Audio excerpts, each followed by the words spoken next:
The Wildlife Center of Virginia is the nation's leading veterinary hospital for native wildlife. The center has earned a reputation around the world as an effective and innovative force for wildlife conservation.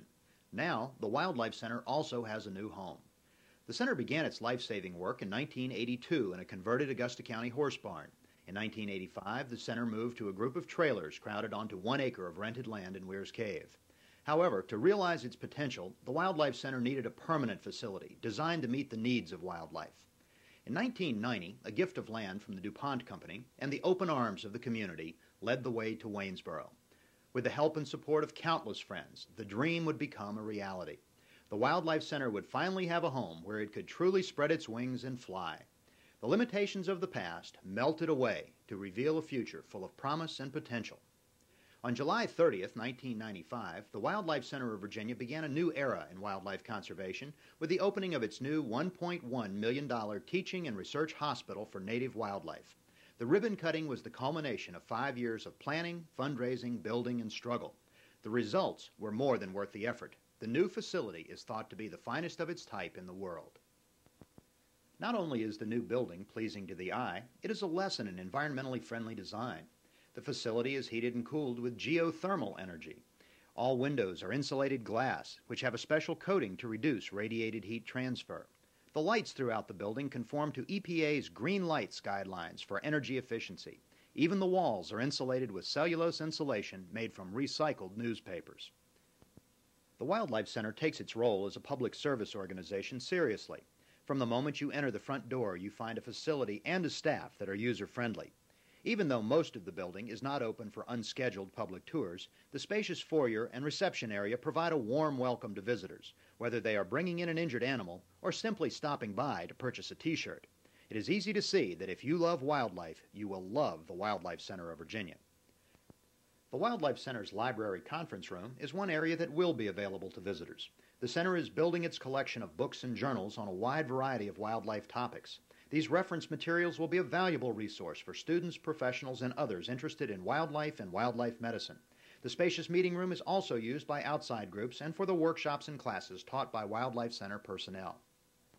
Ed Clark, president of the Wildlife Center, is one of the 4 original founders of the organization. He knows better than anyone just how far the center has come from its days in a drafty barn. There's an entire team of people who stay busy telling the Wildlife Center's story and promoting the Wildlife Center's mission. Here in the Environmental Education Workroom and in the nearby administrative offices, the center's education and management staff are constantly looking for new ways to reach people and get them involved in the conservation of wildlife. Through more than 500 presentations each year, mainly focused on elementary school children, the Wildlife Center reaches 85,000 people. Teacher workshops, publications, and the extensive use of the mass media also help to spread the conservation message. While the staff is extremely talented, without a doubt, the most effective spokesman for conservation are the animals themselves. Libby, an immature bald eagle, like all of the Wildlife Center's education animals, cannot be returned to the wild. She has a permanent disability from her severe wing injury. Skylar, a mature bald eagle, is one of the center's most well-known residents. He's been a guest in the Virginia General Assembly and at the U.S. Capitol. He's been on the Today Show and Larry King Live. He's even been a visitor to the White House on 2 occasions. However, on his last visit, he scared Socks the cat, and he hasn't been invited back. Even common raptors like the kestrel, the smallest of the North American falcons, are popular with all audiences. While they are frequently seen along the highway or perched on power lines, few people get to see these beautiful birds at close range. The Wildlife Center also has the rarest of birds in Virginia, like the Jeer Falcon, the largest of all falcons in North America. They're usually found only in the subarctic regions of the frozen north. This individual is the first ever seen in Virginia. However, she was shot and permanently crippled in January of 1984. The barred owl's haunting call, "Who cooks for you? Who cooks for you all?" is frequently heard in the forest at night, but few people are lucky enough to glimpse this nighttime hunter. The barred owl is one of 7 species in Virginia, and the Wildlife Center treats them all. The elongated ear tufts of the long-eared owl are not ears at all. Neither are they horns, as was once thought by primitive people who believed owls to be the demons of the night. It is easy to imagine the spooky image that might be seen around a midnight campfire as these eyes reflected the firelight. This red-tailed hawk was the victim of habitat loss. When she was still a chick, her nest tree was bulldozed for an amusement park. The tree fell on her and crushed her wrist. Don't let the tiny size of the saw-whet owl fool you. It is a fearless hunter. Though weighing only a few ounces, the saw-whet often takes prey much larger than itself. Like most owls, the saw-whet has large eyes which enable it to see well in nearly total darkness. Owls also have very sensitive hearing. The feather discs around each eye help it gather both light and sound.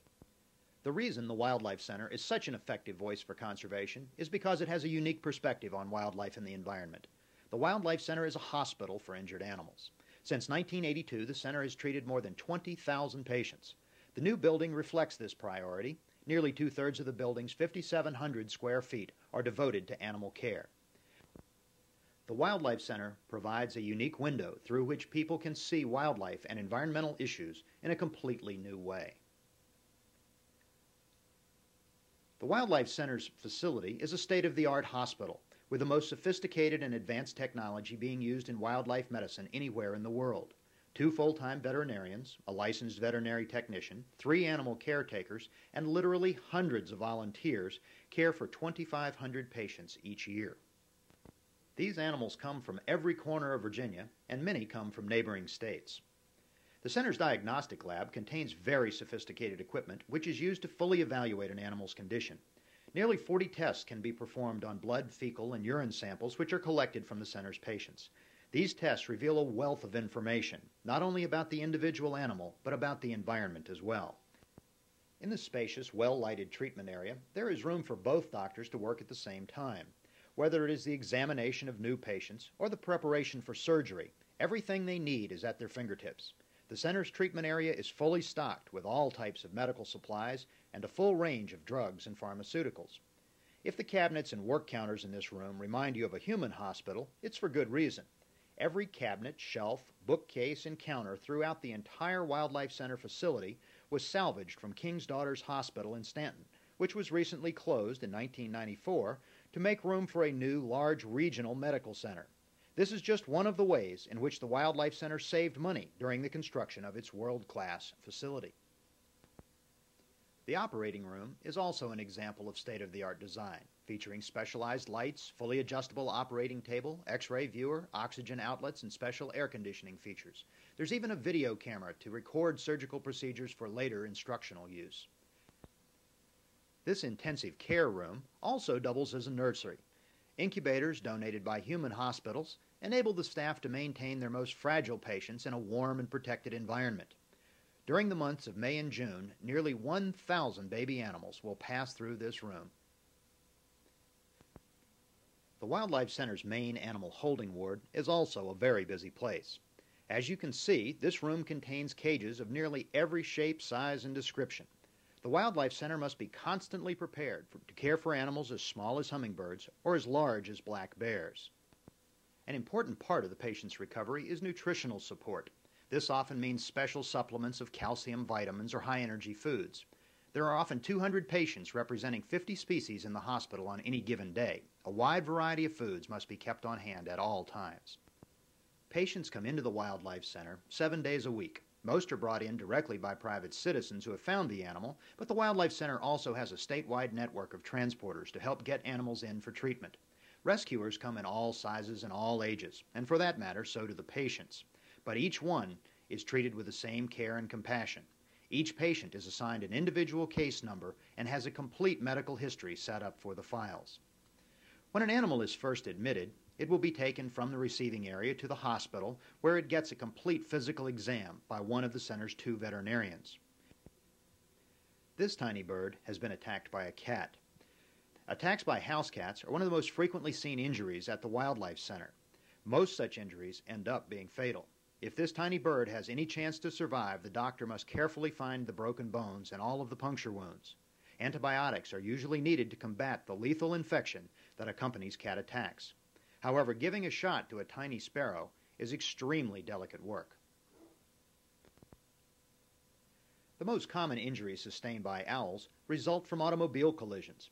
Even though owls have a reputation for being wise, they're just not smart enough to stay out of the road. They will focus on a mouse running across the highway and swoop right down in front of oncoming traffic. Being hit by a car usually means that there will be broken bones and head trauma. Eye injuries, such as detached retinas or nerve damage, are also common problems associated with automobile collisions in owls. During the examination of nearly all of the injured patients, the veterinarian will need to know more about an animal than can be seen with the naked eye. This usually requires a variety of blood tests. Blood samples will be taken from wing or leg veins, then turned over to the laboratory staff for further testing. These tests often disclose problems which would otherwise go undetected. In the center's laboratory, there is a variety of very sophisticated equipment which can take a single drop of blood and reveal a great deal of information. Here a blood sample is placed into a tiny glass tube. Once prepared, these tubes are placed into the centrifuge. The blood is then spun at very high speed to separate the blood solids from the clear serum. Once the spinning is completed, this blood sample will be measured to determine the amount of solids in the tube. The technician can provide very important indicators of the animal's overall health and condition to the veterinarian. Samples may also be examined in the spectrophotometer, or perhaps even under the microscope, to provide a more detailed analysis of the blood components and often the blood chemistry. The teaching microscope is a special tool in the Wildlife Center's laboratory which allows two staff members to look at the sample at the same time. Here the technician and the veterinarian consult on the blood sample on the slide below. Regardless of how many animals of the same species may come in or how busy the staff may be, each animal receives the highest quality care and the most thorough examination possible. While each doctor may have her own style or the order of exam may be different, the end result is the same. The Wildlife Center gives the best veterinary care available anywhere in the world. Here, Dr. Phyllis Rayner, the Wildlife Center's Director of Veterinary Services, examines a barred owl which has also been hit by a car.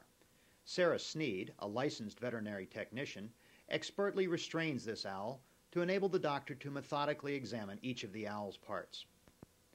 Special care is taken to examine the owl's eyes. The internal structures of the eyes are very vulnerable to automobile collision. Dr. Rayner carefully examines the owl's pupillary response. Both eyes must respond equally to the light.